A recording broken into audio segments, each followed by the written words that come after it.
Frères et sœurs, shalom. Depuis la nuit des temps, 3 points essentiels dérangent la foi de ceux qui se disent croire du message de l'heure. Notamment la question sur l'objet d'adoration, les noms d'adoration, ainsi que les lieux d'adoration. Aujourd'hui, dans le cadre de cette émission, nous recevons un serviteur de Dieu avec qui nous allons essayer d'aborder la question. Il va essayer de nous le présenter sur base de la connaissance qu'il a du message de l'heure. Révérend Enoch, shalom et que Dieu vous bénisse. Shalom mon précieux frère John, que Dieu vous bénisse aussi richement. Amen. Comment allez-vous? Non, par la grâce de votre Dieu, nous tenons et je vous espère aussi très bien portant. Oui, nous allons bien par la grâce de Dieu. Alors, ça fait quelques temps, la dernière émission que vous avez présentée dans les cadres du plateau du Forum des Jeunes du Message, c'était avec le frère Cédric. Ouais. Quelles sont vos impressions par rapport au travail qu'accomplissent les Jeunes du Message? Oui, c'est vrai que ça fait un petit moment que nous ne sommes pas passés. Ouais. Et c'est dû aussi peut-être à quelques déplacements. Vous voyez déjà un peu voyage missionnaire et tout. Ouais. Là, nous étions même à Lumbashi avec le frère Cédric, une fois quand j'étais de l'autre côté. Et très sincèrement, le forum, c'est une très grande bénédiction pour l'épouse. Pourquoi? Parce que déjà, je soulève même votre slogan, Wamba ou Bala, qui est tu parles et tu lis. Tu prouves ce que tu dis. Pour que le prophète soit toujours présenté devant. Exactement. Et à cause de ça, nous disons encore une fois que Dieu vous bénisse richement. Amen. Merci beaucoup, révérend. Nous allons rappeler que vous avez commencé votre église il y a quelques temps. Ouais. Alors, parlez-nous un peu brièvement, avant que nous puissions peut-être prendre la question du jour. Votre église a commencé depuis quand? C'est dans quelle commune?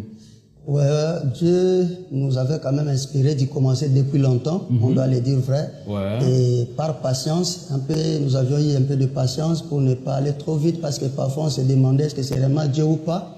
Mais après, après avoir causé aussi avec mon pasteur, mon papa, le révérend pasteur du Faucon du Ciel, que je salue même de loin. Et lui aussi, après avoir prié le Seigneur, moi aussi après avoir prié, nous avions pu trouver que c'était dans la volonté de Dieu. Alors, c'était depuis le 29 octobre 2023 que nous avions eu à commencer après mon tournée missionnaire. Et quand je suis allé à Pointe-Noire pour le mariage de notre jeune sœur, Millésime Lifoko, la troisième fille du pasteur, qui s'est mariée aussi. Et juste en retour que nous avons eu à commencer. Et là, nous tendons vers une année du début. Et par la grâce du Seigneur, nous sommes dans la commune de Kalamou jusque-là.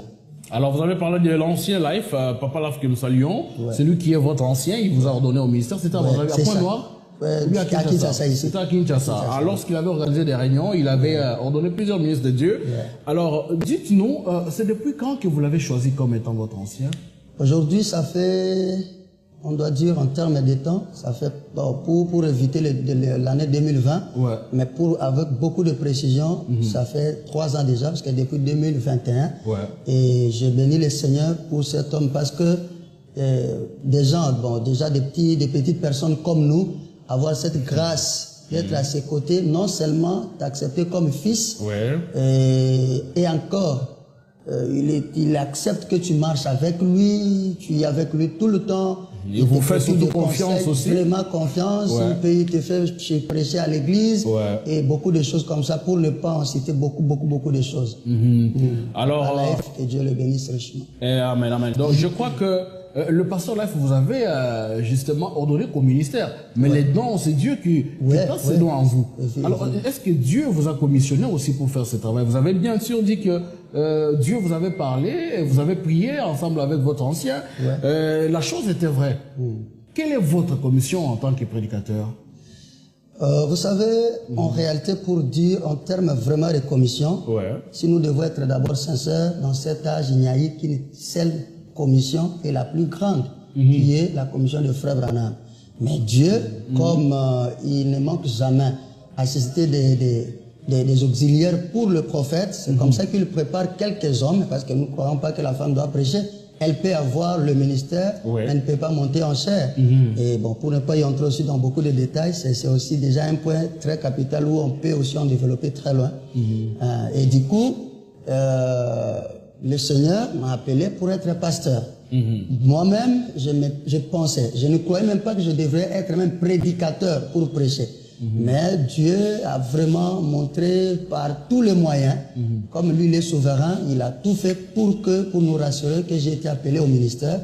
Et non seulement au ministère itinéraire pour prêcher comme nos frères qui ne devrions pas, qui ne devront pas avoir une charge pastorale. Dieu nous a appelés aussi au pastorat. Et j'ai des vraies convictions là-dessus. Bon. Donc vous n'avez pas une commission spéciale, s'il faut l'arrêter? Non, notre commission, c'est de répéter le messager. Donc quand Dieu te donne un dire simplement ce qu'il dit sur les bords. Tu n'as qu'à prêcher le prophète. Il faut être un Josué moderne. Voilà la meilleure commission même. Parce que la vraie commission, c'est la commission du frère Branham. Ah, ok. Alors votre église compte à ce jour combien de membres depuis que vous avez commencé? Bon, en termes de membres, je ne saurais pas donner une exactitude, mais pour être vrai, il y a vraiment un petit bon nombre des enfants de Dieu vous a donné, qui viennent vraiment écouter ce petit ministère. Et nous en sommes vraiment reconnaissants. Il paraît que vous avez aussi le don de chanter. Vous avez négligé ces dons depuis un certain moment. Nous, on vous a connu musicien. Mais alors aujourd'hui, depuis que vous prêchez, vous ne chantez plus révérend. Qu'est-ce qui se passe? Vous avez pu négliger ces dons ou comment? Bon. Je vous remercie d'abord pour cette question, parce que pour être sincère, je ne m'attendais pas à ça, très sincèrement, du fond du cœur en tant que fils de Dieu, serviteur de Dieu. Mais je vais éclairer l'opinion un tout petit peu là-dessus. C'est vrai qu'il y a beaucoup de gens qui me connaissaient quand je chantais un peu, même les anciens et autres. Il y avait un papa un jour, en me regardant, il dit, tu as un ministère, c'est un pasteur aussi, que je salue, le pasteur Vincent Capé. Il m'a dit un jour, je dois vraiment reconnaître ça. Il m'a dit, Dieu t'a appelé à chanter et à prêcher. Mais du fait que beaucoup de prédicateurs, beaucoup de chantres maintenant deviennent des pasteurs, comme toi, Dieu t'avait appelé pour devenir pasteur, à mon avis, je voudrais que tu développes un peu plus ton côté ministère et puis tu pourras revenir comme ça dans la musique et tout, parce que ce sont les deux dons que tu peux combiner, mais laisse que les gens te découvrent aussi par le ministère. Et quand j'ai essayé de faire ça aussi, et avec les conseils de mon papa, par life et tout, j'ai compris que c'était vraiment ça. Il fallait aussi développer ce côté ministère, prouver aux enfants de Dieu, parce que le monde nous observe. Et le monde regarde, si tu as la vraie chose quand tu prêches, ils vont dire non, parce que tu ne vas pas corrompre tout le monde. Les gens donneront l'approbation, Dieu approuvera son don. Donc, d'ici là, et d'ailleurs, pour votre information, d'ici là, je voulais seulement que l'Église aille quand même un peu de l'allure, mais d'ici peu, nous allons, vous serez surpris par un son. On vous garde d'abord, c'est peut-être on fera un featuring avec quelqu'un, peut-être le pasteur Canon, que j'ai sali, je ne sais pas. Vraiment, un son à découvrir sur Forum Les Jeunes du Message dans les jours qui viennent. Alors, nous vous donnons rendez-vous, restez toujours connectés pour plus de nouvelles en rapport avec les albums, les chansons, les cantiques de l'homme de Dieu. Alors, révérend, c'est quoi la doctrine de votre église? Peut-être pour que nous puissions chuter avec cette tranche et puis on va passer à l'essentiel. Oui, merci beaucoup. D'abord, je voudrais répondre à ceci avec beaucoup d'humilité. Que la doctrine que je soutiens d'abord, c'est de croire à tout ce que le prophète a dit. Branham ou rien. Branham ou rien. Donc ça, même si tu me donnes une citation qui me semble un peu difficile, même si je ne la comprends pas bien, je vais d'abord m'humilier parce que c'est le prophète qui a dit, parce que c'est ça même la meilleure des doctrines. Mais entre-temps, l'épouse, dans ces messages, il y a le message. L'épouse doit puiser les choses essentielles qui se trouvent dans les messages, parce que dans les messages de Frère, tout n'est pas pour l'épouse. Et c'est aussi un point que beaucoup de gens ne veulent pas développer. C'est pourquoi Frère me disait, écoutez la bande, puis étudier la bande. La bande n'est pas seulement à écouter, la bande est aussi à étudier. Il faut étudier le message. Et si on étudie et qu'on a une réponse qui semble contredire le message, qu'est-ce qu'on va faire sur ce point? Si ma réponse à moi, pour parler de moi... Après avoir étudié le message, écouté la bande, ou bien étudié la bande, et que ce que vous avez comme résultat après votre étude semble contredire ce qui est dans la bande, qu'est-ce que vous allez faire? Bon, si ça contredit le message, si ça contredit la bande, alors en tout cas ma compréhension, je la mets de côté. Donc on peut dire que l'inspiration, on peut mettre ça à côté si ça contredit la bande. Oui, parce que vous savez le problème c'est quoi? Aujourd'hui, le testromètre de Dieu c'est sa parole. Et sa parole, c'est ce que le prophète William Branham a prêché. Et si je dis pourquoi c'est que William Branham prêchait, parce que Frère Branham était arrivé à un point où il pouvait même corriger ou essayer d'expliquer un peu plus clair certaines écritures de la Bible que les gens n'arrivent pas à comprendre. Je vous donne juste un petit exemple, comme ça on laisse ces côtés-là. Papa, mon précieux frère John, Frère Branham a dit, quand la Bible a écrit, quand Jésus était en train de dire, Jésus a dit, les œuvres que je fais, celui qui croit les fera aussi et il en fera de plus grandes. C'est ce que la Bible dit. La Bible parle de plus grandes.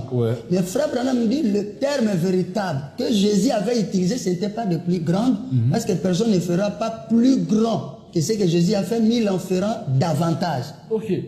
Vous voyez un peu. C'est-à-dire, s'il faut résister les morts, Jésus avait déjà résisté les morts. Mais vous pouvez résister plus des morts que Jésus.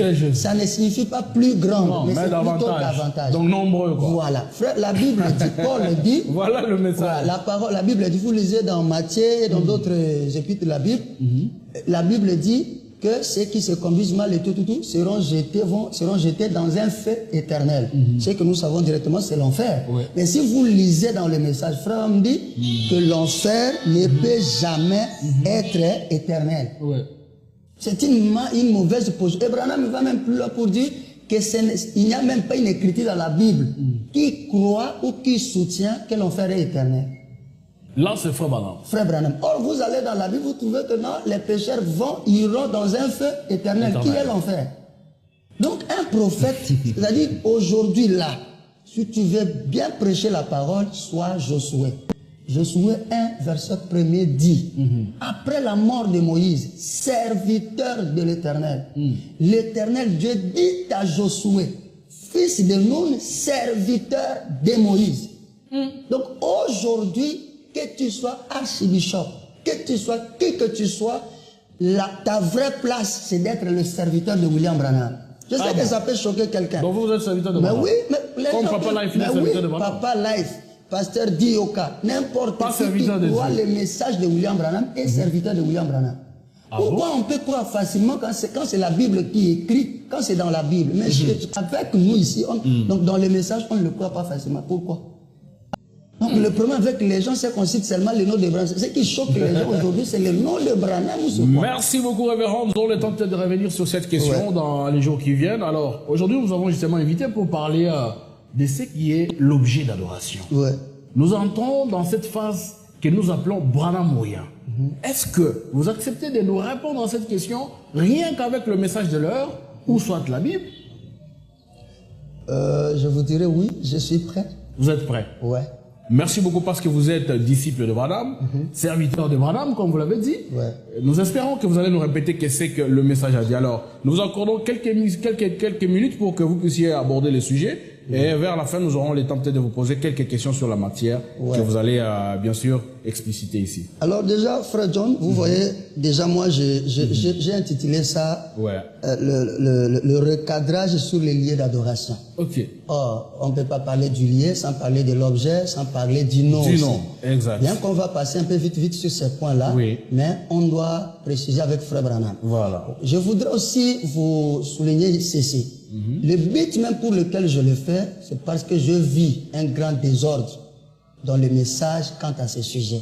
Mais vous êtes quand même jeune, vous venez d'arriver dans le ministère, avec des recadrages et tout ça là, les désordres, vous l'avez découvert depuis quand? Parce qu'il y a des gens comme l'Ancien Life, qui ont vécu des années, qui ont prêché ces choses et tout ça là. Il y a d'autres pasteurs aussi, bien sûr, en dehors de votre ancien, qui ont prêché ces choses. Mais quelle est cette force que vous amenez aujourd'hui pour, bien sûr, vouloir recadrer ceux qui ont prêché ces choses avant vous? Une très très belle question, mon précieux. Je voudrais préciser ceci. Je ne viens pas vraiment pour toucher peut-être comment est-ce que les anciens avaient prêché, comment. Parce que, qu'est-ce que j'ai remarqué, surtout comme aujourd'hui nous sommes dans un monde où il y a vraiment de l'Internet, l'Internet commence à nous amener presque dans l'impolitesse, dans le manque du respect et même dans le fait de tordre même la parole. Qu'est-ce que je veux dire? Par exemple, il n'y a pas longtemps, j'ai vu un prédicateur jeune comme moi, un pasteur, que je cite bien sûr, qu'on se connaît très bien, le pasteur Bill Dezer. De Brazzaville. Oui, de Brazzaville. Qui va passer du haut de sa chair, commencer à massacrer le nom de Branham, parler des histoires. Nous ici, c'est Jésus, nous ici, c'est ceci. Donc je me demandais, je me dis, bon, le frère ici, est-ce qu'il pense qu'il y a un combat entre William Branham et Jésus? C'est la question que j'avais voulu vous poser. Donc, est-ce que vous avez un problème quand on cite le nom Jésus ou bien quand on veut ramener tout sur le Seigneur Jésus-Christ? Parce que c'est ce que William Branham a dit. C'est le Dieu que Branham a adoré. Est-ce qu'il y a un problème si quelqu'un vantait plus Jésus que Branham? Voilà. Bon, regardez ce que je veux exactement dire là-dessus. Dieu, Jésus-Christ est notre sauveur. Oui. Et prenons que Jésus-Christ est comme notre père à la maison. Ouais. Et il a une grande société. Il lui prend l'un de ses fils. Il lui place comme directeur de sa société. Est-ce que le papa sera encore jaloux de son propre fils qu'il a élevé jusqu'au trône d'être directeur? Je ne pense pas. Ses frères peuvent être jaloux parce qu'ils ont élevé leurs frères. Ceux qui ne sont pas de la famille peuvent peut-être être aussi jaloux, mais le père lui-même ne sera jamais jaloux. Quand Dieu, le Seigneur Jésus-Christ, avait élevé le Saint William Branham, Jésus lui-même n'a jamais été jaloux et ne sera jamais jaloux du fait qu'il a élevé Branham au niveau où il l'a élevé. Pourquoi, pour parler mieux de Jésus, il faut diminuer William Branham, ou pour parler mieux de Branham, il faut diminuer Jésus? Alors c'est un esprit que je suis en train de trouver dans le monde du message qui me semble un peu bizarre. Un pasteur nous avait posé une question dans une convention. Jésus, en son temps, il a dit, avant que le Fils de l'homme ne vienne, patati patata, c'est écrit dans la Bible, vous verrez les étoiles descendre du ciel. Frère Branham a dit, vous ne verrez aucune étoile tomber du ciel. Maintenant, le pasteur là nous pose la question. J'étais dans une grande convention avec beaucoup de pasteurs. Entre Jésus et Branham, qui a raison, qui a tort? Beaucoup de pasteurs ont dit, non, c'est Jésus. Beaucoup, non, c'est Branham. Et je vous dis sans mâcher les mots, je ne le dis pas par orgueil, Dieu seul le sait. Je m'en souviens, ce jour-là, j'étais le seul à soulever le doigt et j'ai dit, tous deux ont raison. Et le pasteur là m'a regardé curieusement. Il dit, oh, comment tu dis ça? Oui, Jésus, lorsqu'il parlait des étoiles, il parlait des messagers, des prophètes. Et il avait raison. Et frère Branham, lorsqu'il dit, vous ne verrez jamais aucune étoile tomber du ciel, il parle en termes des astres. Mais Branham n'a pas contredit Jésus et Jésus ne peut pas contredire Branham. Le ministère du Fils de l'homme qui nous a été promis aujourd'hui, qui l'a manifesté, est-ce que Jésus-Christ a choisi quelqu'un d'autre? Est-ce que Dieu a choisi quelqu'un d'autre pour faire ce travail? Ou Dieu a choisi William Branham? Et je voulais que vous me donniez un tout petit peu du temps, juste quelques minutes. Je vais lire d'abord la Bible, parce que quelqu'un pourra dire, mais comment il a cité le nom du frère Bill Dezer là-dedans? Exactement, parce que nous voulons que nous puissions rester beaucoup plus dans les principes de la parole, parler justement du message et non rester sur les déclarations des gens. Les gens peuvent faillir, ils peuvent faire des choses par sentiment, mais lorsque vous ramenez tout ce que vous déclarez à la parole, je crois que ça là, ça arrange tout le monde. Voilà. Mais écoutez un tout petit peu, parce que la Bible est notre boussole. Proverbe chapitre 26, le verset 3, la Bible dit ceci. C'est vraiment très important. À partir du verset 3, la Bible dit, le fouet est pour le cheval, le mors pour l'âne et la verge pour le dos des insensés. Ne répondez pas à l'insensé selon sa folie, de peur que tu ne lui ressembles toi-même. Mais le verset 5 dit, répondez à l'insensé selon sa folie, afin qu'il ne se regarde pas comme un sage. Pourquoi j'ai lu cette écriture? Et dans 1 Timothée chapitre 5, 1 Timothée chapitre 5, la Bible dit, très rapidement, je mets juste une base, parce que je vais lire une citation de Frère Branham. Beaucoup de gens pensent que répondre à quelqu'un, lorsqu'il a failli dans la parole, c'est aller à la contre des Écritures. Or que Billy Paul avait fait ça quand quelqu'un avait manqué Frère Branham du respect. Et nous allons lire 1 Timothée chapitre 5, le verset, je prends le verset premier d'abord, la Bible dit, ne réprimande pas rudement le vieillard, mais exhorte-le comme un père. Je me limite d'abord là.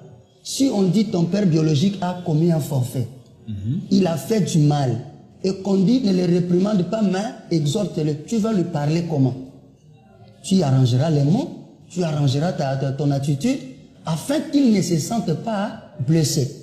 Aujourd'hui, nous vivons dans une génération où il y a beaucoup plus maintenant de l'impolitesse au nom de la connaissance de la parole. Et c'est un point aussi, mon précieux frère. Le même Timothée va plus loin.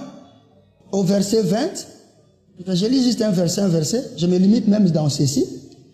Timothée encore le verset, le même chapitre 5, le verset 20 dit, ceux qui pêchent, reprends-les devant tous, afin que les autres aussi éprouvent de la crainte. Si quelqu'un fait quelque chose de mal, parfois devant tout le monde, et que vous allez dire non, on ne peut pas faire ça parce que regardez, on peut laisser quelqu'un dans des bêtises comme ça. Bon, si c'est la première fois, on peut comprendre. Deuxième fois, on peut comprendre. Notre frère Bill Désert, depuis un moment de temps, je vous dis la vérité, mon précieux frère John, peut-être que vous n'êtes pas au courant, il est en train de manquer du respect à tous les anciens.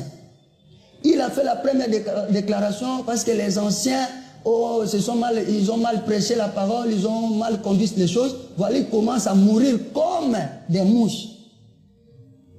Il s'adressait à quel ancien lorsqu'il dit les anciens commencent à mourir comme des mouches? Ça, c'est quel genre d'impolitesse? Ça, c'est quel genre de langage? Je l'ai écouté citer le nom du pasteur typologue, que je salue même papa Jean-Bernard, que Dieu le bénisse. À mon tournoi de Brazzaville, papa typologue m'a reçu chez lui, j'ai été logé. Et j'ai prêché chez lui, j'ai prêché chez le pasteur Kevin Bach. Et maintenant, le pasteur Bill Désert voulait aussi m'appeler à aller prêcher chez lui. Mais bizarrement, il m'appelle. D'ailleurs, j'ai été accompagné ce jour-là avec le fils du pasteur Jean-Bernard. On arrive en ville. Il me dit, mon frère, j'avais besoin que tu prêches chez moi. Mais le problème, c'est que nous avons des problèmes avec le pasteur Jean-Bernard. Bon, c'est mon père, vous voyez, mais il faut qu'on en arrange. Ce qui n'est pas mauvais. Tu es jeune. Si tu as besoin du succès, pourquoi commencer à fracasser les anciens pour avoir du succès? Et aujourd'hui, il quitte maintenant la dimension des anciens. Il commence maintenant à s'attaquer au prophète. Parce que déjà, c'est une malignité, une façon de s'attaquer au prophète pour dire, nous seulement Jésus, pas les prophètes. Alors que le message même que tu prétends croire, frère Branham a fini à le prêcher en 1965. Tu n'étais même pas encore né. Tout ce que toi, tu veux prêcher aujourd'hui, Branham les avait prêchés et je peux dire que ça lui concernait, lui, Branham. Parce qu'en ce moment-là, tu n'existais même pas. Pourquoi il faut fracasser, si tu veux devenir dénominationnel? Parce que déjà, il dit qu'il ne veut plus les histoires de tabernacle. Il n'y a aucun ancien ici, ni à Brazzaville, ni au Gabon, ni à Kinshasa, qui a commencé avec les histoires de tabernacle. C'est Branham même qui nous a parlé de ça, bien que c'est écrit dans la Bible. Et Branham a dit, Branham a nommé son église Branham Tabernacle. Grave même, il a mis son nom. Son nom. Et c'est parce que Dieu lui avait demandé de faire ça. Et Dieu était d'accord avec ça. Et nous, aujourd'hui, on va enlever cette connotation de tabernacle sur nos églises pour plaire peut-être au monde. Bon, je crois qu'il a compris aussi une partie de la parole qui dit que chaque pasteur a les droits de tout ce qu'il veut faire avec son église. Mais il y a des marches à suivre. Alors, justement, donc, de ce côté-là, on ne va pas lui en tenir rigueur. Alors, nous allons répondre à la question. Peut-être que vous avez eu le temps de recadrer, même si vous n'avez pas encore recadré, vous avez encore lu les citations pour faire comprendre aux gens votre démarche. Alors, répondez d'abord à la question, peut-être nous aurons le temps d'y revenir un peu vers la fin. Donc, quand par exemple, je veux parler sur les lieux. Les lieux d'adoration. Comme ça pose trop un problème. Oui. Je vais d'abord lire la citation, parce que déjà du coup, au lieu de parler, que le prophète parle. Exactement, vous avez 15 à 20 minutes où vous allez vraiment démontrer la chose et puis nous allons passer à l'étape. Je vais parler ici, je lis d'abord une citation pour parler sur les 3 trônes. Parce qu'il devrait y avoir 3 trônes, donc les lieux où Dieu s'était assis pour que les gens l'adorent. Le trône, c'est ça le lieu d'adoration? Oui, parce que là où il y a Dieu, c'est là où il est assis dans son trône. C'est ça, les lieux d'adoration. D'ailleurs, pour éclairer, mais pour dire même à quelqu'un qui nous suit, il y a des gens, la Bible a écrit que Dieu s'assit sur le trône. Le frère Branham dit qu'en réalité Dieu ne s'assit pas sur, parce que Dieu ne s'assoit pas sur une chaise. Le trône de Dieu c'est dans. Le frère Branham dit que Dieu s'assit dans le trône. Dans son trône. Dans le trône. Mais je prends d'abord les écritures qui passent sur les 3 trônes. Et vous allez comprendre rapidement. La Bible dit ceci, la frère Branham, excusez, dans la prédication Apocalypse chapitre 4, deuxième partie, prêché le 1er janvier 61, frère Branham a dit, au paragraphe, je prends le paragraphe 236, 237, et puis je termine quelque part. Frère Branham dit, vous pouvez maintenant voir d'où vient la secousse. Il ne discerne pas le temps dans lequel nous vivons. Si nous avons beaucoup de secousses dans le monde du message aujourd'hui, parce que les gens ne discernent pas le temps pour lequel nous vivons.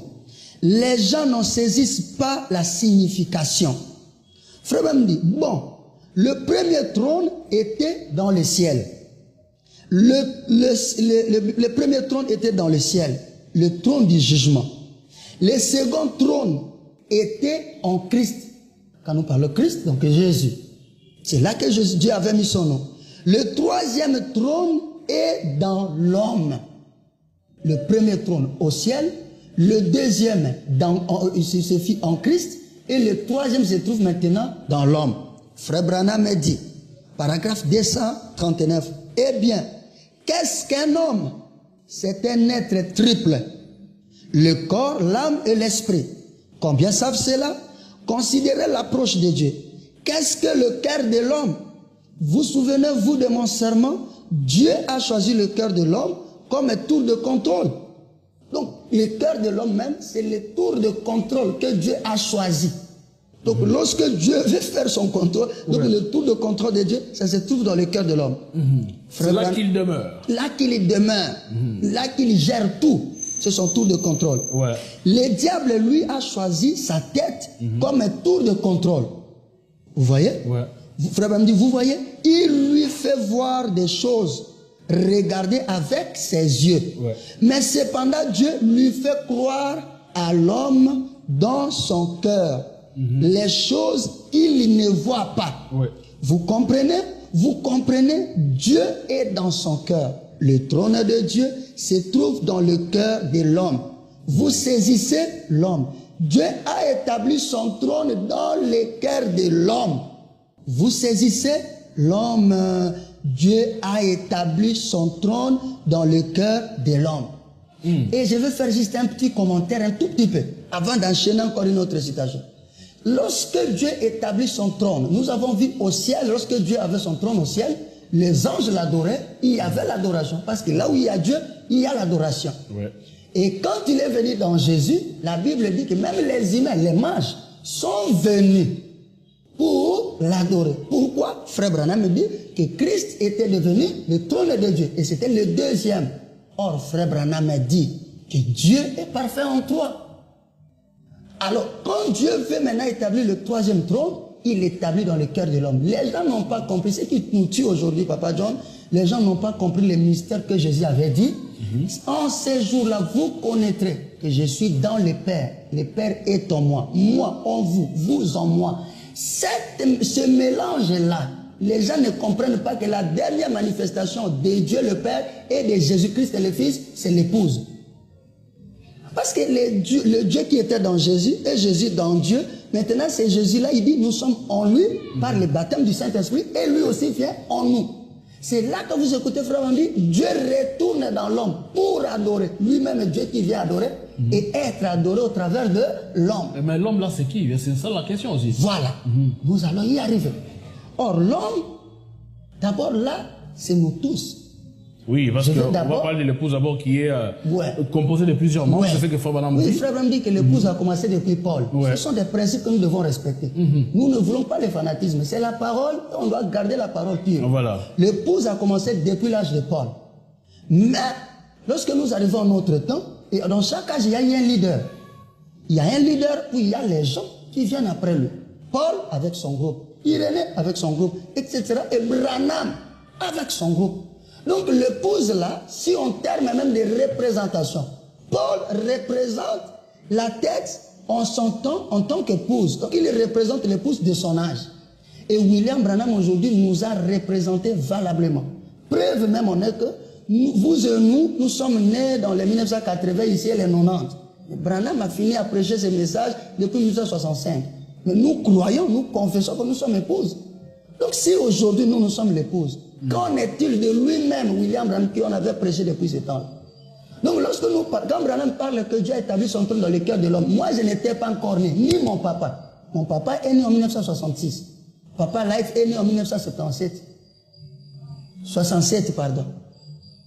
Alors, Frère Branham avait fini tout ça. Donc le cœur de l'homme là, c'était déjà avec Branham et les gens qui l'écoutaient, qui avaient le Saint-Esprit. Et lorsque nous recevons, le Saint-Esprit, nous recevons le même Dieu. Donc vous voulez dire que l'épouse, c'est le messager de cet âge, de chaque âge? Oui, le message, c'est-à-dire chaque frère et sœur se retrouvant derrière le messager de son âge et fait partie de l'épouse. Parce qu'il y a plusieurs églises au monde. Mais si tu n'es pas derrière le messager de l'âge, tu ne seras pas compté du groupe de l'épouse. Et c'est ça le problème. L'épouse ne sortira pas des dénominations. Donc eux là, même si Frère Branham dit que Dieu a ses enfants partout. Non, il a ses enfants, ils seront sauvés. Ils seront sauvés. Oui, mais ils ne feront pas partie de l'épouse. Pas partie de l'épouse. Il y a la différence entre être un élu et être épouse. Donc, quel est l'avantage d'être épouse et d'être un enfant de Dieu? Non, mais l'avantage d'être épouse, c'est que tu es une reine. D'abord, tu partages le trône avec le roi. Le roi ne partagera pas le trône avec tout le monde. Donc, les dénominations peuvent être sauvées, mais ils n'auront pas le même niveau que l'épouse. À l'église catholique, il y a des gens qui verront le ciel. Je vous dis, ce que la Bible d'abord dit. Parce que dans la seconde résurrection, quand il y aura le jugement du trône blanc, la Bible dit qu'il y en a d'autres qui passeront par délibération, par exemple, les gens qui faisaient des bonnes actions. Et comme les voleurs à la croix, par exemple. Voilà. Bon, lui d'abord, était une semence d'Abraham. Voilà pourquoi, à la dernière minute, il a reconnu, le don de Dieu. Oui. C'est ça. Donc, il y a des gens comme ça. Dire que dans les églises dénominationnelles, il n'y a pas d'enfants. Non. Nous condamnons les systèmes dénominationnels. Lesquels, par exemple? Nous ne condamnons pas. Hein? Lesquels les systèmes? Par exemple, qui ne se basent pas sur la parole, la vraie parole. Les femmes qui prêchent. Les femmes, voilà. C'est comme si nous étions vraiment au même diapason que vous. C'est ce que je voulais citer. Non, les femmes qui vous prêchent. Alors que la parole ne veut pas. Je salue même mon vieux, je l'ai rencontré il n'y a pas longtemps, le pasteur François Moutombo. Il y a ce cas. Je l'ai rencontré dans son bureau, on a échangé un peu il n'y a pas longtemps ici. J'ai commencé à aimer cet homme par rapport à sa position. Il est des églises dénominationnelles. Mais il parle maintenant, plus question de pantalon dans cette église. Une femme ne peut pas prêcher. Il respecte ne fût-ce que les bases de la parole, de la Bible. Merci. Avant, on revient à la question sur le lieu d'adoration. Donc, le premier trône, il y a eu l'adoration. Le deuxième trône dans Jésus, il y a eu l'adoration. Et le troisième trône qui est l'homme, nous. Cet homme est Frère Branham. Et nous, il y aura l'adoration là. Le premier trône, c'était dans qui? Là, au ciel. C'est ça Frère Branham qui l'a dit. On a adoré Dieu au ciel. Au ciel. Et puis le deuxième trône en Jésus Christ, comme Frère Branham l'a dit. Jésus-Christ sur terre n'a jamais été adoré. Non, on l'avait adoré. On l'avait dit, même les mages. Qui a adoré Jésus? Les mages. Je vous là, vous parlez de la naissance. Ouais, il est né et la Bible dit les mages sont venus pour l'adorer. Dieu devrait être adoré au travers. Alors vous allez le prouver par les Écritures parce qu'il y en a qui disent que Jésus, depuis qu'il est né jusqu'à ce qu'il est parti, personne dans la Bible l'a. Non, mais tu vas refuser qu'on ne l'a pas adoré. C'est la Bible. Là, alors vous pouvez le prouver parce qu'il y a les adorateurs de Branham qui ne voient jamais ça là. Ouais, nous sommes venus pour l'adorer, mais il cherche comment. C'est dans Matthieu. Alors, frères et sœurs, vous qui nous suivez en direct du Forum Les Jeunes du Message, nous vous disons merci. Partagez cette émission parce qu'ici, vous allez recevoir de la matière tirée du rocher blanc, qui est le message de l'heure. Alors, révérend, vous allez peut-être nous donner cette écriture de la Bible pour que nous puissions au moins prouver par la parole que Jésus a été adoré de son vivant, parce que vous l'avez cité comme étant le deuxième trône. Non, mais la Bible dit ici, dans Matthieu chapitre 2, verset 2, je prends même le verset premier, la Bible dit, Jésus étant né, on a cité le nom de Jésus, Jésus étant né à Bethléem en Judée, au temps du roi Hérode, voici les mages d'Orient arrivèrent à Jérusalem et dirent, où est le roi des Juifs qui vient de naître? Et c'est Jésus qui vient de naître. Car nous avons vu son étoile en Orient et nous sommes venus pour l'adorer. Et je vais vous dire une vérité. L'adoration normale se fait à l'ouest. Parce que Frère Branham... Là, c'est à l'Orient. Vous parlez de l'Est? Non, la Bible dit, nous avons vu son étoile en Orient par rapport à la position. Nous sommes venus l'adorer. Ouais, et ils étaient en Orient. Selon la position, et ils étaient en Orient, ils allaient vers du côté ouest. Donc par rapport à leur position. Ouais. C'était comme ça. C'est vrai que est-ce qu'ils avaient adoré parce que là, c'était une déclaration. Mais est-ce qu'il y a une citation qui dit que quand ils sont arrivés, ils ont adoré? Non, ils l'ont adoré, ils sont allés, ils se sont prosternés. C'est que l'écriture est un peu longue. Si vous le permettez, pas de problème, on pourra peut-être prolonger.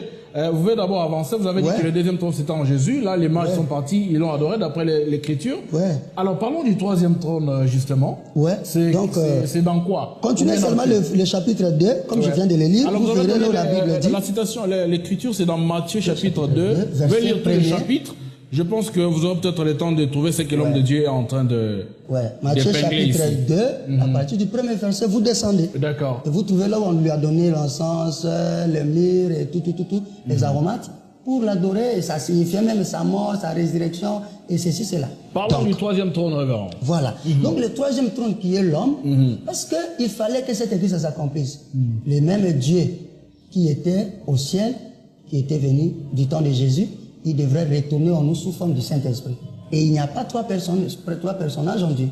C'est le même Dieu faisant les trois travaux, si je peux dire comme ça. Trois fonctions, par exemple. Trois fonctions. Le Père, le Fils et le Saint-Esprit, mais le même Dieu. Et tous les lecteurs de la Bible savent ça, je passe rapidement. Jésus a dit à ses disciples, il vous est avantagé que je m'en aille. Et il va même plus lui dire, regardez, là où je vais chez mon Père qui est votre Père, chez mon Dieu qui est votre Dieu. Nous, il y a beaucoup de choses à dire, mais comme l'émission c'est quelque chose de minutes, il y a d'autres points qui demandent vraiment qu'on prenne le temps et qu'on prenne ça comme un point et qu'on en parle. Exactement, nous aurons le temps peut-être de prendre chaque point par point. Après le retour du Saint-Esprit, les disciples devraient continuer le travail de Jésus. Les disciples représentaient automatiquement le Seigneur Jésus-Christ sur la terre. Ils ont continué l'œuvre de Jésus par le Saint-Esprit. Et c'est ça ce que Dieu fait. Frère, on dit donc, pourquoi le Saint-Esprit a-t-il été donné? C'est pour que l'homme continue l'œuvre de Dieu. Donc Dieu continuera son travail au travers de l'homme. Écoutez, lisons une écriture. Frère Branham me dit, je prends la première écriture ici pour mettre aussi une base. Dans le seul lieu d'adoration auquel Dieu a pourvu. Ça c'est Frère Branham, hein? Ouais. Il parle de quoi? Du lieu. Le seul lieu d'adoration auquel Dieu a pourvu. Prêché le 28 novembre 65. Au paragraphe 264.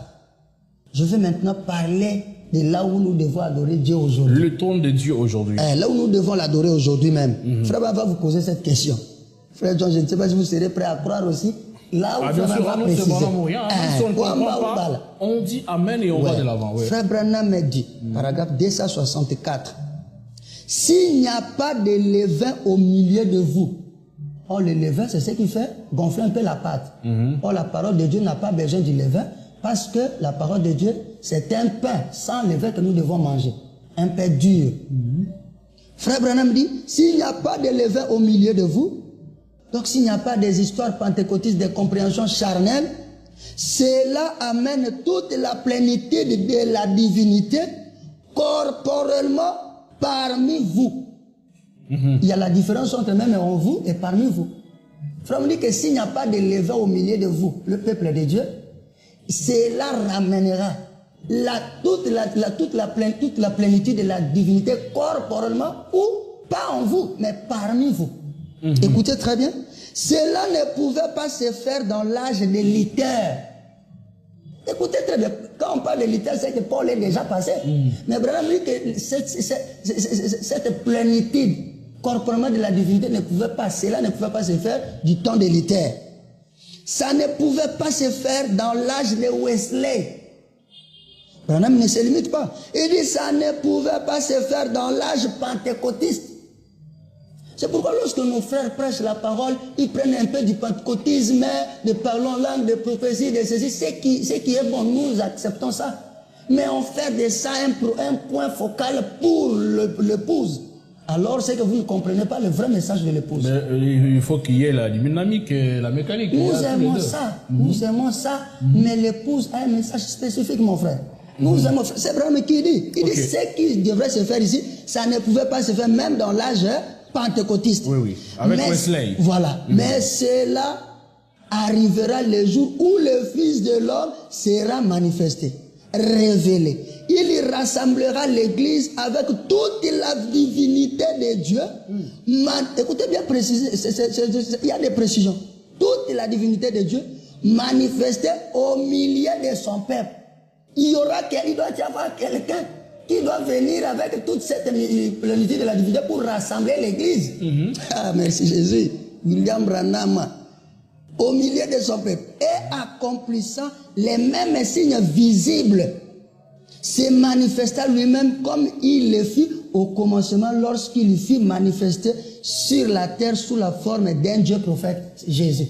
Parce que le Dieu prophète que nous avons reçu, c'était Jésus. Maintenant, il a promis que le Fils de l'homme doit revenir encore et prouver les mêmes signes exacts, visibles. C'est Branham. Comme le fils du temps de Jésus. Qu'est-ce qu'il y a eu? Ce n'est pas seulement guérir les malades. Parce qu'avant Jésus, les gens guérissaient les malades. Mais, faire-les tourner le dos. Discerner les pensées. Alors ça se fait jusqu'aujourd'hui. Il y a des pasteurs qui le font. Non, ça c'est ils vous tournent le dos, ils vous font des choses, ils vous racontent des choses qui se sont passées dans votre vie. Frère dit, il y a je vous parle des vrais dons. Les véritables, alors ils vous regardent en face. Il ne vous a jamais connu dans la vie. Il vous raconte des choses qui se sont passées dans votre vie depuis que vous êtes né. Non, mais là, ce n'est pas sous le symbole du Messie. Je comprends maintenant. Il faut comprendre. Tournez les dos, c'est ce qu'on appelle 1 Corinthiens 12. Oui, il y a même mais tourner les dos, est-ce qu'il y a des tournées de dos? Est-ce qu'il y a des discernements des esprits? Non, écoutez.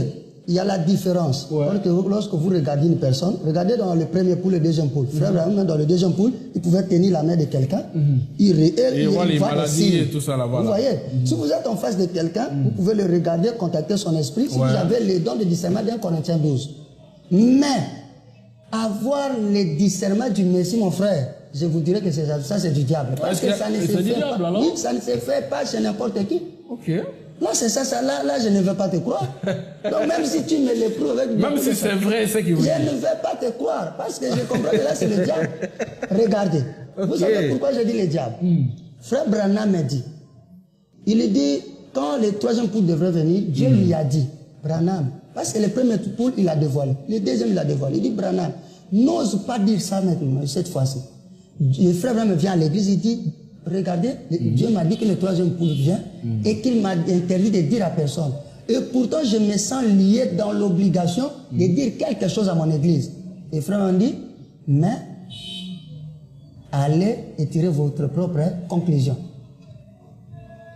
La chose qu'il ne veut pas que je parle, et pourtant je me sens dans l'obligation de parler, allez tirer vous-même votre propre conclusion. Et ça, c'est même la vision de l'attente.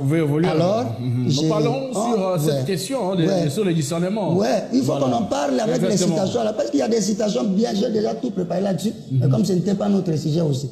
D'accord. Et puis, vous voyez, frère, on dit que, voilà, et accomplissant les mêmes signes visibles, se manifesta lui-même comme il le fit au commencement lorsqu'il fit manifester sur la terre sous la forme d'un Dieu prophète. Frère dit, oh gloire, cela a été promis dans Malachie 4.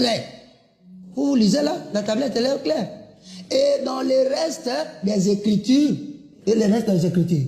Maintenant, frère Abraham vous pose la question. Cette chose-là, ça devrait se faire où? Selon Malachie 4. Parce que cela a été promis dans Malachie 4. Donc, il faut que le Fils de l'homme revienne et qu'il fasse ceci et cela.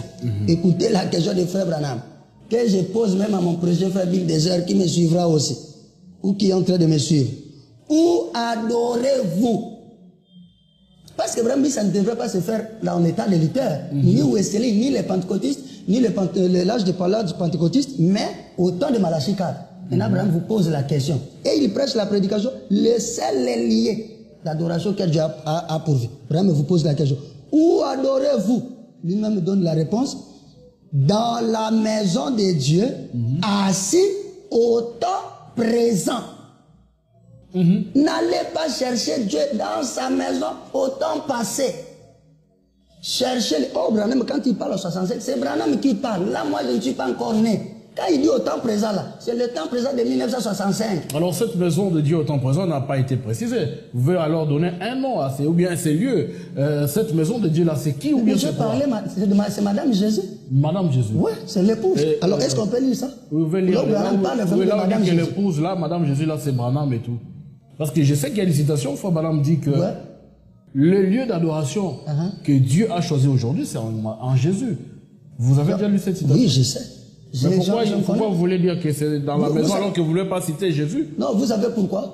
Écoutez.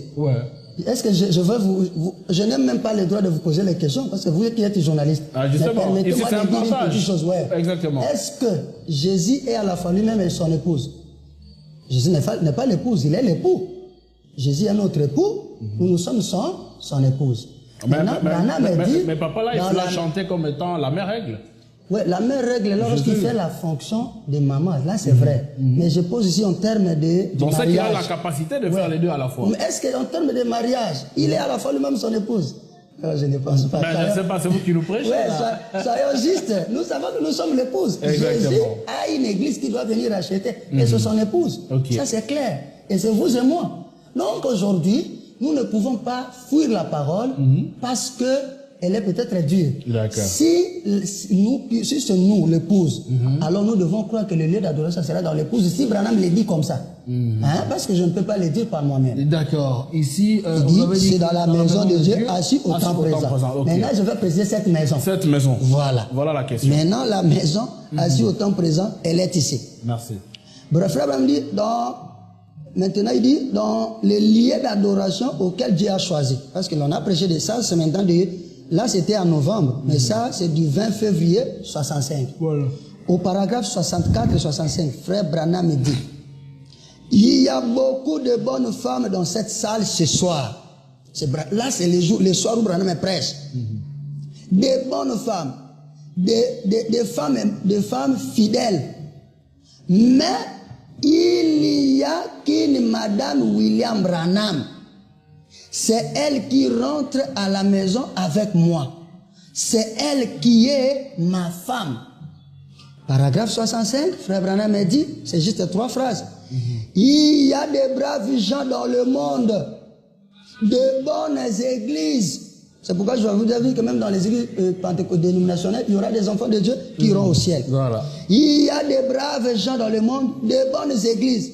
Mais il n'y a qu'une Madame Jésus. Donc Jésus a sa Madame. Une Madame Jésus-Christ. C'est Branham qui parle. Vous soyez témoins. Il n'y a qu'une seule Madame Jésus-Christ. Donc Jésus-Christ, en tant que mari, il a sa Madame. Merci Jésus. Et c'est bien pour elle qu'il vient. Écoutez, frère Branham. C'est là que se trouve son nom. Donc le nom de Jésus-Christ se trouve où? Dans sa Madame.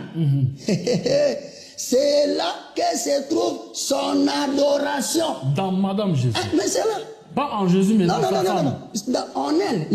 Et Branham continue, il dit, en elle et en elle seule. Mon frère, nous parlons tous français. Quand on dit en elle et en elle seule, mon frère, même si, alors on doit préciser comment. Vous voyez? Soit disqualifiez-nous que nous ne sommes pas Madame Jésus, on va vous croire que l'aide d'adoration n'est pas en nous. C'est pourquoi je n'ai même pas préparé cette citation, mais si vous en voulez, je peux vous envoyer ça. Donc, question-réponse, frère Branham me pose la question à un frère. Frère, est-ce que tu as le Saint-Esprit? Il dit oui. Est-ce que tu l'adores? Parce que beaucoup de gens ne savent pas qu'aujourd'hui, l'adoration, tu ne peux pas adorer parfois le Dieu qui est trop loin de toi. Si tu es sûr que tu y fais partie de l'épouse, adore Dieu en toi. Les dieux, la frère, même dans d'autres citations, il dit Dieu, la distance que se trouve Dieu en vous. Donc votre main est un peu éloignée de vous que par rapport à la position où Dieu occupe de là où vous êtes. Parce que frère, tu sais que Dieu est dans le cœur. Dieu est dans le cœur. Mais pourquoi nous parlons de frère Branham en tant que cette épouse-là aussi, ou qui fait la relève du trône de Dieu, qui représente toute l'épouse? Parce que nous avons une certitude que frère Branham avait le Saint-Esprit. Frère Branham nous a manifesté le ministère de Jésus-Christ, toute la plénitude de la divinité. Est-ce que la plénitude de la divinité de Jésus-Christ est en moi? Non, mais Branham dit que cela a été promis dans Malachie 4. Nous avons lu. Pourquoi les gens se combattent si des choses simples comme ça? En elle et en elle seule. En Madame Jésus. En Madame Jésus. Alors vous avez une citation, frère Branham dit clairement que Madame Jésus, c'est moi, William Branham. Non, écoutez. Ça, écoutez, frère Branham. Que Madame Jésus, on peut comprendre que tout le monde est Madame Jésus. Nous sommes l'épouse, nous sommes l'épouse. Voilà. Nous les chantons dans nos cantiques et tout. Ça, je vais l'adresser, sans même donner la citation, excusez-moi, mais uniquement à ceux qui croient le message. On pourra donner une mise au point, révérend. Si l'homme de Dieu donne des déclarations qui semblent être bonnes, mais qui n'a pas lu par frère Branham, qui n'a pas prouvé par frère Branham, voulais-je dire, nous n'allons pas croire. Bon, ça c'est clair. J'ai dit, vous avez raison, mais écoutez, regardez même la connotation du forum. La connotation du forum, vous avez dit Branham ou rien. Voilà. Écoutez-moi maintenant. Branham ou rien, cela veut dire que nous privilégions d'abord Branham ici. Parce que nous sommes derrière frère Branham. Alors, tous les pasteurs qui prêchent le message aujourd'hui, ils s'appellent épouse de Jésus-Christ. Parce qu'ils sont l'église de Jésus-Christ. Vrai ou faux? C'est vrai? C'est vrai. Maintenant, moi et ces pasteurs-là, comment nous pouvons être épouses et que frère Branham qui nous a porté le message n'est pas l'épouse? Non, c'est là où je me pose la question. Non, le point se pose, se situe à ce niveau. Okay. Les gens disent que vous voulez faire des Branham l'épouse seule, alors que en principe c'est tout le monde. Nous tous est Branham et nous sommes tous l'épouse de Christ. Mon frère, c'est là que se situe le problème. Écoutez, la vérité est celle-ci. Moi, je n'ai jamais cru que frère Branham est l'épouse seule, lui seul, l'épouse. Là, on doit se dire la vérité. Nous sommes les brebis, les membres. Non, moi je crois que nous sommes nés de frère Branham, c'est vrai, spirituellement, en tant que notre père spirituel, mais nous sommes tous l'épouse du Seigneur Jésus-Christ. Ah, d'accord. Et cette adoration-là, à Madame Jésus, c'est à nous tous alors? Ouais, c'est à nous tous. C'est là où je dis que pourquoi si on dit que Branham est le trône de Dieu ou le lieu d'adoration de Dieu, ça va choper quelqu'un. Parce que Branham et nous faisons partie de ça. Alors si cette adoration en Madame Jésus est en nous tous, alors pourquoi alors se focaliser seulement sur Branham? Oui. Pourquoi je parle de ça? Ouais. Ça maintenant je ne vais pas dire sur la base de la compréhension de tout le monde, mais moi-même en tant qu'un serviteur de Dieu aussi, conduisant 2-3 enfants de Dieu, je crois avec beaucoup de certitude qu'on peut douter, les gens peuvent douter de mon Saint-Esprit, et moi-même, je peux même douter de mon Saint-Esprit, mais je vous dis haut et fort, je ne douterai jamais du Saint-Esprit de Branham. Raison pour laquelle je le suis aveuglément sans voir aucune petite erreur sur le prophète. Parce qu'un prophète de Dieu, lorsqu'il parle, il parle pour les 2 semences à la fois. Parce qu'un prophète, c'est la parole de Dieu en son temps. La Bible dit que la parole de Dieu ne vient qu'au prophète. Si vous lisez dans 2 Chroniques 20, d'abord la Bible nous dit quelque part que maudit soit celui qui se confie à l'homme. Mais cette même Bible dans 2 Chroniques 20 dit, confiez-vous à l'Éternel, vous serez affermis. Mais confiez-vous en ses prophètes. C'est comme ça que vous réussirez. Donc même la réussite, c'est en se confiant aux prophètes. Donc les prophètes, on ne blague pas avec. Alors c'est pourquoi moi, croyant que Frère Branham avait un Saint-Esprit réel et authentique, Frère Branham est l'épouse du Christ. Il fait partie de l'épouse du Christ comme Paul, comme Irénée, comme Martin et le reste des frères. Et vous là qui vous avez dit aussi que vous faites aussi partie de cette épouse. Alors, qu'est-ce qu'il y a comme partie de l'adoration du nom de Dieu en vous? L'adoration est celui-ci et celle-ci. On n'adore jamais les lieux et nous savons ça. On adore plutôt l'objet. Mais vous avez dit que quand c'était en Jésus, on l'a adoré. Oui, on a adoré Jésus. Parce que l'adoration, en fait, la divinité était en lui, en tant que lieu d'adoration. Frère Branham me dit, je ne sais pas, je vais trouver la citation, parce que si on a adoré, Jésus était 100% homme, 100% Dieu. Exactement, révérend, mais si on a adoré une fois Dieu dans Jésus, mais pourquoi si Dieu est dans Branham aujourd'hui, que vous considérez comme étant l'épouse, on ne peut pas l'adorer? Mais on adore Dieu dans Branham, c'est ce que moi je crois. Alors on doit adorer aussi Jésus. Mais pas sous les noms de Branham, c'est ça que les gens ne savent pas. Il y a la différence. En Jésus, on l'a adoré au nom de Jésus. Parce qu'on n'adorait pas au nom de Jésus le Fils. On adorait au nom de Jésus le Père. Jésus, quand il est venu sur terre, il a dit quoi? Je suis venu au nom de mon Père. La Bible le nom dit, du Père, c'était quoi? C'est Jésus. Donc même au ciel, on a adoré Dieu au nom de Jésus. La Bible dit, sur terre, au ciel, toutes les familles du ciel et de la terre s'appellent Jésus. Moi, je suis Jésus. Vous voulez dire qu'au ciel, quand on a adoré pour la première fois Dieu, le premier trône de Dieu c'était au ciel, vous avez dit? Oui. On a adoré Dieu au ciel au nom de Jésus, c'est ça? Oui, on adorait Dieu au nom de Jésus, mais cela ne nous est pas révélé, parce qu'on doit dire la vérité. Parce que ce qui me donne comme référence, c'est quand la Bible dit que Jésus dit qu'il est venu au nom du Père. Et le Père, son nom s'appelle Jésus. Donc, et la Bible dit que toutes les familles qui sont au ciel et sur la terre, ça s'appelle Jésus. Donc, ceux qui font partie on considère qu'au ciel, on a adoré Dieu au nom de Jésus. Et en Jésus, quand Dieu a transité, il est arrivé en Jésus, on l'a adoré. On l'a adoré au nom de Jésus le Père aussi. C'est-à-dire on adorait le Père au travers du Fils. Ce qui veut dire qu'aujourd'hui, en Branham, on doit l'adorer au nom de Jésus. Voilà. On adore Dieu dans Branham, mais au nom de Jésus. C'est-à-dire quand on regarde Branham, on voit Dieu. C'est-à-dire, vous pouvez confirmer aujourd'hui, vous affirmez ici que la forme de Dieu, aujourd'hui c'est Branham? La forme de Dieu. C'est-à-dire quand on regarde Branham, on a vu Dieu.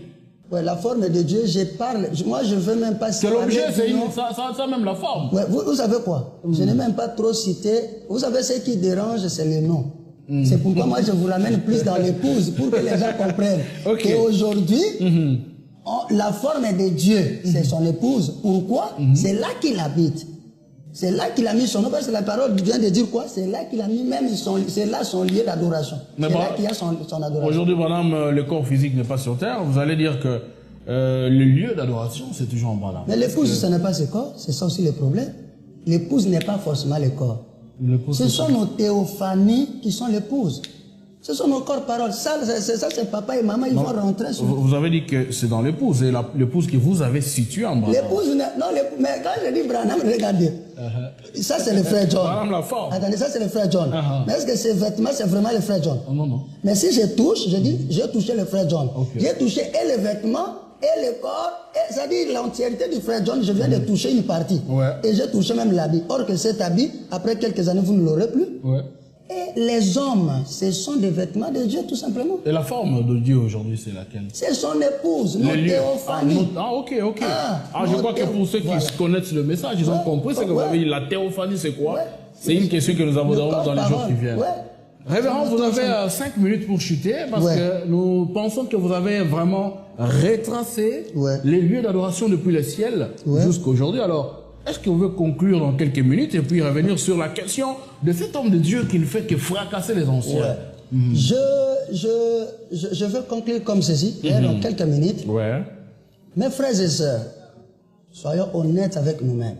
Parce que la parole dit que les lieux où on fait l'adoration de Jésus-Christ aujourd'hui, c'est dans sa madame, dans sa femme. Son épouse. Donc, aujourd'hui, lorsque tu viens adorer Dieu, nous allons dans nos églises, nous n'allons pas adorer nos bâtiments. Nous allons adorer le Dieu que nous croyons qui vient dans les bâtiments pour adorer avec nous. Donc, on n'adore jamais les lieux. Mais nous adorons Dieu dans son lieu où il est assis, autant présent comme le prophète l'a dit.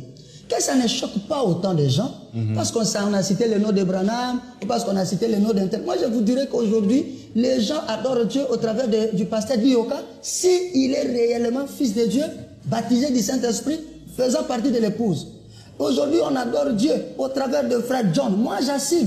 Si le frère John est le fils de Dieu, est un fils de Dieu baptisé du Saint-Esprit, je n'aurais pas honte. Mais si le frère John vous donne l'impression comme étant un enfant de Dieu et qu'il a tout ce qu'il y a comme atout, le véritable baptême, il vous donne l'impression.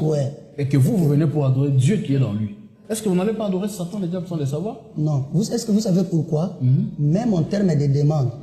Jésus, la Bible dit, il y a beaucoup d'écritures, Seigneur, même de la Bible. La Bible dit, Jésus dit, demandez et on vous donnera ceci, cela. Jésus va plus dire, jusque-là vous ne demandez pas parce que vous ne croyez pas et parce que vous n'avez pas assez de foi et patati patata.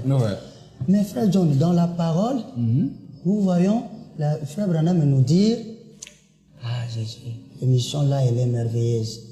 Il fallait vraiment beaucoup de citations à la fois. Mais les enfants de Dieu qui connaissent le message, ils savent que ce que notre frère dit ici est vrai. Le frère me dit que nous sommes au temps où un frère, sa sémence est en train de se brûler dans son champ.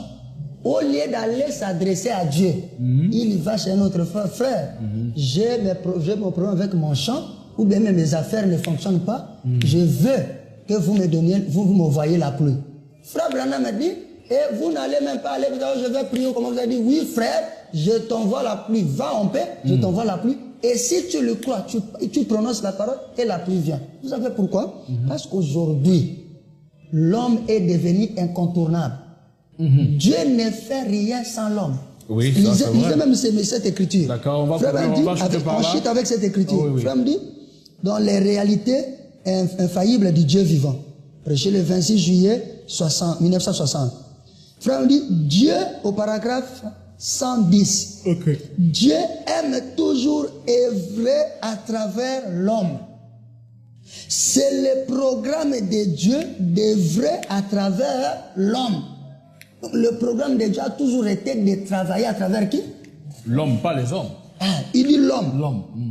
Croyez-vous cela? Frère, la Bible, la prédication dit, l'assemblée dit Amen. Comme moi, j'ai dit aussi Amen. Et je crois qu'il y a un frère unitaire qui dit Amen là-bas. Dieu œuvre à travers l'homme. Il a fait de l'homme son aide sur la terre. Donc, lorsque Dieu veut être aidé, c'est lui qui aide Dieu aujourd'hui, c'est l'homme. Pourquoi mépriser autant l'homme? Pour ne se cramponner que sur Dieu lui-même. Mais c'est Dieu là, c'est Jésus. Non, moi seulement Jésus, tu négliges l'homme. Tu ne sais pas que ce Jésus-là a fait, il a dribblé le monde. Il est venu se cacher dans des hommes et des femmes que vous négligez, alors que ce sont des gens qui cachent Dieu. C'est pourquoi frère a prêché toute une prédication. Dieu se cache et se révèle dans la simplicité. Le Dieu puissant dévoilé devant nous, il s'est dévoilé comment? À travers de l'homme. Dieu œuvre toujours à travers l'homme. Et cet homme-là, ce n'est pas seulement William Branham. Les enfants de Dieu, il travaille avec ses enfants. Mais il faut savoir que nous et les prophètes, nous ne sommes pas pareils. Mon frère, si tu ne veux pas avoir de problème avec Dieu, ne te compare jamais à un prophète. Lui, il est seulement la gerbe agitée, non? La gerbe agitée, vous, les prédicateurs, vous le c'est un chef. Un prophète, on le respecte. Oui, le respect, c'est partout. Il faut vraiment demander le respect même pour les prêtres catholiques. Pour tout le monde. À combien plus forte raison maintenant pour un prophète? Donc un prophète, ce n'est pas quelqu'un où tu dors, tu te réveilles, tu commences à te comparer avec lui. D'abord, le respect personnel t'oblige de respecter un prophète de Dieu, même si tu es prédicateur. Frère, et là, je termine la dernière phrase, frère, me dit, Dieu œuvre à travers l'homme. Il a fait de l'homme son aide sur la terre. Il a fait de l'homme un Dieu en dessous de lui. Donc après Dieu, après Dieu, il y a l'homme. Et l'homme là est aussi Dieu. Parce que nous, les hommes, nous sommes des dieux. Ouais. C'est pourquoi Psaume me dit, vous êtes des dieux et pourtant vous mourrez comme des hommes. Vraiment. Vous voyez? Et David va encore plus loin pour terminer. Il dit, qui est l'homme? C'est dans Psaume. Qui est l'homme pour que tu t'en souviennes de lui? Tu l'as fait, tu l'as créé d'un peu inférieur à Dieu. D'un peu. Lisez les mots là, c'est ça. Parce que nous lisons et on ne tire pas trop attention sur les mots. Tu l'as créé juste d'un peu inférieur à Dieu. Wow. C'est pourquoi Dieu ne rétrograde pas, mon frère. Dieu fait des choses en montant les échelles. Il a créé les tétards jusqu'à l'homme. L'homme était la création la plus parfaite de Dieu. Donc, le chef d'œuvre de Dieu, c'était l'homme. Parce que Dieu ne peut pas créer quelque chose d'inutile après. Il a commencé les tétards, des petites choses jusqu'à monter. Et c'est pour cette raison que nous exigeons le respect pour l'homme. L'homme, là, nous commençons par les 5 prophètes de l'âge, William Branham, les serviteurs de Dieu qui suivent et tout ça là, jusqu'à notre génération. Alors, homme de Dieu, nous allons peut-être prendre le dernier point, c'est sur le respect. Nous avons pu découvrir parmi vous, les serviteurs de Dieu, un manque de respect notoire. Surtout la jeune génération que vous êtes par exemple. Quelques-uns de vous manquent le respect certainement aux anciens. On découvre qu'il se peut qu'il y ait un problème. Une citation mal lue ou mal comprise pour peut-être aller poser des questions sur la personne qu'il avait peut-être abordée. On ne pose pas des questions, mais on monte derrière la chair pour aller corriger d'autres serviteurs de Dieu. Est-ce que ça là, c'est le message de l'heure? Merci beaucoup pour la question, précieux frère. Et surtout que c'est un point essentiel pour lequel nous voulons chuter. Je dois être franc. La parole de Dieu aime la vérité. Mon frère, Dieu n'a jamais été pour le manque de respect. Non. Dieu d'abord respecte ses enfants. Lui, étant que Dieu, il nous respecte. À combien plus forte raison les gens parmi nous. Maintenant, le problème du respect, je vais lui prendre, cela par rapport à votre question, si le manque du respect, c'est plus la nouvelle génération et tout et tout, je vais prendre ça dans 2 volets. Il y a ce qu'on appelle redresser la parole et manquer du respect. Vous voyez? Redresser la parole, c'est une bonne chose. Mais il faut savoir comment redresser cette parole. C'est pourquoi avant d'y aller même loin, je veux que vous me permettiez que les gens écoutent Frère Branham. Parce que tout ce qui nous arrive, prédicateur impoli, frère impoli, c'est là qui déjà commencé du temps de Frère Branham. Allons-y. Et nous lisons d'ailleurs dans la prédication le respect. Le respect prêché le 15 octobre. Nous sommes d'ailleurs même octobre. Au mois d'octobre. Aujourd'hui, je pense que cette émission, nous tournons ça... Le 11, quelque chose. 11, Parce que voilà. Donc, vous voyez que nous sommes presque à proximité de la date même dont le prophète avait prêché ça. À 4 jours d'ailleurs. À 4 jours. Donc, il n'y a pas d'hasard. Le frère Branham dit, au paragraphe du 1961, paragraphe 99, pour nos frères de Brazzaville, 99. Un prédicateur baptiste d'ici m'a écrit une lettre. Il y a quelques jours. Oh! Quelle semence il m'a adressé. Semence là, ça vient du mot sommet. C'est une sommation, donc il lui parlait donc avec arrogance quoi. Il dit, oh, quelle semence il m'a adressé. Il a dit, un type aussi paresseux que vous, avoir un ministère soi-disant comparable à celui d'Élie le prophète. Et il a dit, et alors de vous voir rester à la maison à ne rien faire. Donc pour ce prédicateur-là, frère Branham prétendait avoir un ministère comme Élie le prophète, et pourtant pour lui Branham était paresseux, il ne s'assoyait qu'à la maison, il ne faisait rien. Paragraphe 100, écoutez. Ainsi Billy, qui remplit en ce moment le rôle de secrétaire, lui a écrit une lettre en réponse. Le monsieur l'a envoyé une lettre pour manquer de frère Branham du respect. Billy n'a pas supporté.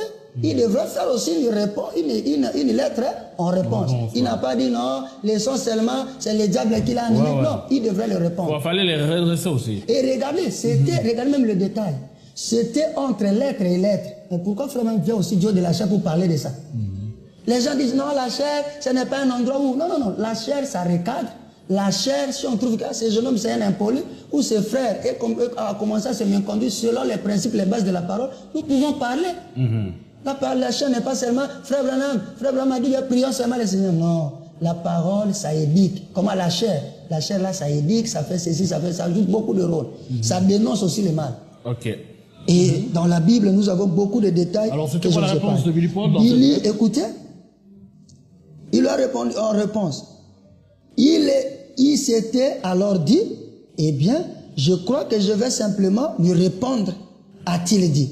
Mais il s'est dit qu'il ferait mieux de me la faire lire avant d'y répondre. Elle était rédigée avec beaucoup de diplomatie. Billy, quand il reprend maintenant, il va écrire, pas pour insulter, toi-même tu es paresseux. Comment tu appelles mon père paresseux? Non, il commence maintenant juste à le redresser un peu. Billy, qu'est-ce que frère Billy Paul va écrire? Il a dit, ceci, ce n'est pas mon père, c'est moi. Maintenant c'est Billy, il précise la lettre. Père, ouais. Ceci, ce n'est pas mon père, c'est moi. Vous venez de dire que mon père avait un ministère comparable à celui d'Élie. Vous avez dit qu'il restait assis quelque part au bord d'une rivière. D'ailleurs, frère parle même de la maison. Maintenant, Billy, comme il connaissait toute la lettre, il a dit, parce que le monsieur avait parlé de beaucoup de choses. Okay, tu vas seulement à la pêche, tu vas seulement dans des montagnes et des histoires, tu ne fais rien pour Dieu. C'est comme ça que le monsieur avait pris la chose. Billy dit, vous avez dit qu'il restait assis quelque part au bord d'une rivière avec une canne à pêche à la main ou qu'il se trouvait à la montagne, son fusil à la main. Alors que direz-vous? Il demande maintenant à ce monsieur. D'Élie qui resta aussi 3 ans près d'un ruisseau, près d'un ruisseau, il a dit, ne savez-vous pas qu'ils y sont conduits par l'Esprit de Dieu pour faire ce qu'ils font? Voyez-vous, chacun essaye de diriger les choses, ça c'est Branham maintenant qui parle. Voyez-vous, chacun essaie de diriger les choses à sa manière. Mais l'homme doit être conduit par l'Esprit de Dieu et on doit respecter cela. C'est tout. Lorsque pasteur, par exemple le pasteur Lifoko ou n'importe quel pasteur s'élève qui commence à prêcher, je vois que le lieu d'adoration c'est William Branham. Peut-être qu'il est conduit par l'Esprit de Dieu. Pourquoi chercher à l'attaquer, le fracasser, alors que pour lui c'est sa compréhension dans la parole? Alors, Billy a répondu. Frère Branham ne se limite pas là. Branham ajoute, paragraphe 101. Il dit, tenez, l'autre jour ici en ville, une précieuse âme, Branham loue même cette personne-là, une précieuse âme a vu un autre frère. Celui-ci a dit, où est Bill? Il a répondu, l'autre l'a répondu, il est parti au Canada. Écoutez la question du monsieur. Il a dit, je suppose qu'il est parti chasser. Le monsieur, l'autre là, il a dit, oui, il va chasser. Il a répondu, oh, quel non-sens. Donc pour le monsieur là, le fait que frère était parti au Canada, même si Branham va à la chasse, c'est du non-sens. Donc c'est comme si Branham n'avait pas une vie privée, il ne peut pas travailler, il ne peut pas faire autre chose. Du non-sens. Ça c'est un manque de respect. Maintenant écoutez frère Branham, sa réaction quant à cette personne-là qui lui a fait un bon travail. Il dit, bon, cet homme ne savait pas que j'étais sous la puissance du Saint-Esprit. Et que c'était par une vision qui était un ainsi dit le Seigneur que je devais y aller. Que ferez-vous au jour du jugement? Frère Branham commence à avoir même peur de pitié de ces messieurs. Qu'est-ce qu'il fera le jour du jugement pour ce manque de respect, du non-sens? Il est allé en Canada là juste pour faire cela. Et patati, vous lisez, descendez, vous allez écouter des choses que frère me dit là-dessus, mon papa. Le problème aujourd'hui, maintenant pour répondre à votre question, est chité. là où je vais épouser ma petite pensée, surtout sur ce que je voulais recadrer, nous avons vu le prophète parler sur les lieux d'adoration et tout, et tout, et tout. Et nous savons que les noms adorables, louables, célébrables et tout, c'est le Seigneur Jésus-Christ. Moi, personne ne peut me donner le contraire parce que c'est ce que j'ai vu Frère Branham me donner. À moins que vous veniez avec une citation de Frère Branham qui dit que non, aujourd'hui l'adoration n'est plus sous le nom de Jésus, alors je vais vous croire. Le testament entre en vigueur à la mort du testateur. Après la mort du testateur. William Branham ne pouvait pas être adoré, il ne pouvait pas admettre son adoration de son vivant. Mais pourquoi vous ne voulez pas l'adorer? C'est les noms, moi je n'ai pas dit non. Suivez-moi bien. Exactement, oui. Je parle aussi du nom Branham. Non, les noms Branham n'est pas les noms qui étaient donnés dans toutes les familles du ciel et sur la terre. Les noms Branham a été donnés pour des familles peut-être sur la terre. Est-ce que vous avez déjà connu les signes éternels? Quand oui. Dieu parlait à Branham, lui disait ton nom est écrit partout là. Ouais, quand on dit éternel, ça veut dire que ça n'a pas pics. commencé. Oh, il lui a montré les 7 pics. Ton nom est écrit partout là-bas. C'est ça les signes éternels. Ici, voilà les signes éternels, ton nom. Bon, écoutez, je vais vous dire une vérité. C'était pas Jésus, c'était Branham. Je n'étais même pas venu pour aller sur le nom. Mais si vous en voulez, appelez-moi. Vous savez pourquoi? Oui. Je suis allé chez le pasteur Ben Moutombo, que j'ai salé. Demandez-le son fils Neville. Je suis allé prêcher parce qu'il nous avait appelé sur un thème là. Amen, les gens te croient. Demandez-les les citations que j'avais lues. À la fin, son fils là, comme il dit, modérateur, j'ai lu une citation, j'ai laissé ça au milieu. Et je leur ai dit que mes minutes sont finies. Demandez Papa Ben, elle a demandé l'église. J'avais eu même de l'argent, ce jour-là, me donnait de l'argent dans les poches. J'ai dit non, mes minutes sont finies. Le frère Neville dit, est-ce que vous permettez au révérend notre 2 minutes qu'il finisse sa citation? Et quand je termine, par rapport à mon exposé, le frère dit, vous l'avez écouté. La seule chose qui lui reste quand on les baptise au nom de William Branham. Vous savez pourquoi? Imaginez au niveau de Papa Ben Moutombo, dans son église, et qu'on dise que ce qu'il a prêché du début à la fin, ce qui lui reste seulement que nous le baptisons au nom de William Branham. Tu avais prêché comment? C'est parce que vous prêchez les... C'est là où je lui avais dit que mon cher, ici on n'était pas venu pour les noms. Si vous en voulez les noms, appelez-nous, on va venir. Et je peux éclairer l'opinion là-dessus. Ah, ok, merci beaucoup. Alors je pense donc, je voudrais juste appeler à cette génération, à notre génération, surtout plus à mon frère Bill Deser. Tu as raconté beaucoup de choses sur Pasteur Leif qui sont faux. Tu dis, il t'a abandonné à Kinshasa, ce qui est faux. Tu connais pourquoi tu étais venu à Kinshasa. C'était pour aller chercher un membre de famille en Mbujimaï, soi-disant. Et ce n'était pas sous sa charge. Tu le sais. Nous ne voulons pas entrer dans les détails. Tu cites les papas, notre papa, typologue et tout, que tu ne t'entends même pas avec. Mais pour satisfaire quand même le public, non, je suis en bon terme avec tous les serviteurs de Dieu de Brazzaville. C'est un mensonge. Et il y a beaucoup de choses, des mensonges que tu as racontés, mais je te prie mon frère, on ne se blague pas avec les hommes de Dieu. Tu as manqué du respect au pasteur Barout quand tu parlais aux anciens qui sont en train de mourir comme des mouches. Aujourd'hui, tu vas parler. Toi, Bill Deser, tu vas encore parler que non, moi je prends la relève du pasteur Barout. C'est de la malhonnêteté. Peut-être tu cherches de la sympathie du pasteur Carlos. Et les chrétiens ne devront pas être comme ça. Quand on devient matérialiste, c'est faux. Tu vas citer, non, il y a même un cadet que le vieux soutenait beaucoup. J'ai suivi dans son live. J'ai dit des choses qu'il a prononcées. Les gens peuvent vérifier dans les vidéos. Il y a un cadet à Kinshasa là-bas que le vieux soutenait beaucoup, mais depuis qu'il a commencé son église, du côté à l'église du vieux, non, mais il n'y a plus, vous comprenez, il y a des choses. Il y a quoi? Le vieux, quand son fils est allé commencer l'église, il lui a parlé. Ils ont prié. Donc tu veux mettre du conflit, que le vieux se dise que oh, donc mon petit ou bien mon fils a des problèmes avec moi, et je parlerai à notre frère et de te recadrer. Ça, c'est de l'impolitesse et des esprits que nous ne voulons pas, on doit dénoncer. Soit comme le pasteur Neville Canon. Il est pasteur comme toi, il est jeune, il prêche bien, il chante bien, mais il a du respect. Soit comme le frère Isaac Boukassa. Regardez comment il fait du succès aujourd'hui.